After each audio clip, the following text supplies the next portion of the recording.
G'day guys. In today's video, I'm introducing my new series of solo axe guides, but with a bit of a twist. I'll be going in with a weapon at least one tier lower than the current tiered behemoth, and I'll be in a full set of non-celled, non-upgraded recruit gear. This setup isn't meant to be seen as me showing off, rather I want this to be an incentive to show you that you can do this yourself without needing to rely on specific gear, cells, or players. As a side note, I won't be using this Recruity boy formula for all guides, as into the Maelstrom, I'll probably won't be able to take a single hit.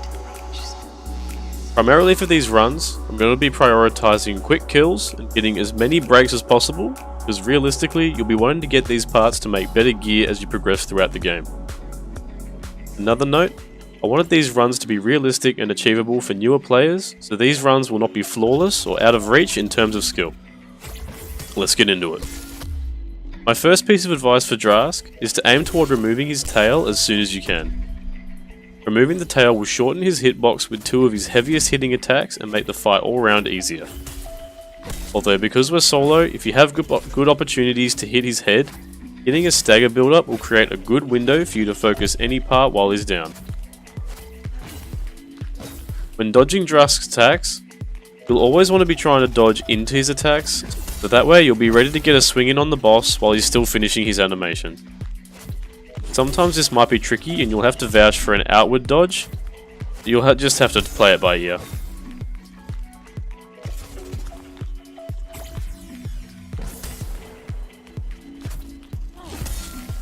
When you do finally get a stagger, you'll want to try and focus the parts that you're going to have the most trouble with, which are usually going to be either his head or his tail. Side limbs are usually pretty easy to get, but I'd usually recommend trying to wait for those, try and get them last. Another piece of advice when you're soloing with the axe, you'll always want to make sure that you have enough stamina so that you're still charging your weapon meter. It's very crucial when you're playing solo to get as many specials off as you can, as they produce a hell of a lot of stagger damage, and with these staggers produce you a lot of uptime. Now as you can see here, I just get the stagger and I'm trying to get as much damage on his head as I can. I wanted to try and go for the tail right after, but there just wasn't enough time, so I vowed to just get his leg.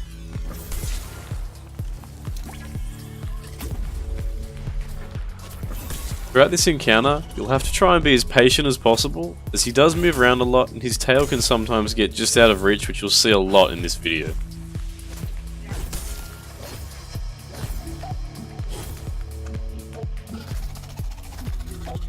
Also, in this run, you can see that it's taken me quite a while to try and get this tail off, and he's still doing his 360 spins, his tail lunges, and he's hitting me a lot with it.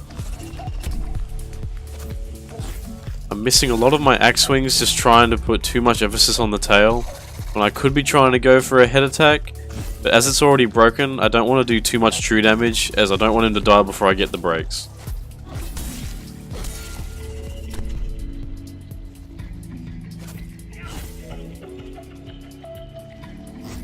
So here, now that I know that I've hit him a fair bit on the head, I know that he should be getting staggered soon. I end up vouching to try and take a bit of a risky play. Even though he's charging up lightning, I vouch to try and take a head hit. Ends up paying off really well.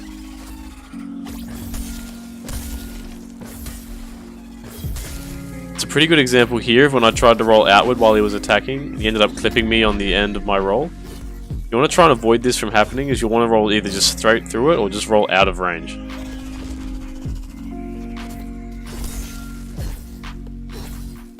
And now I have a pretty good feeling, because I know what his health's like, that most of his parts will either be really low and that he might be able to be staggered soon.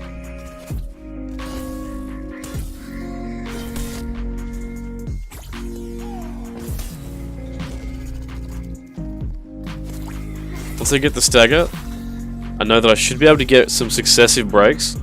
I get his front left leg, back left leg, and I'm getting his tail as well.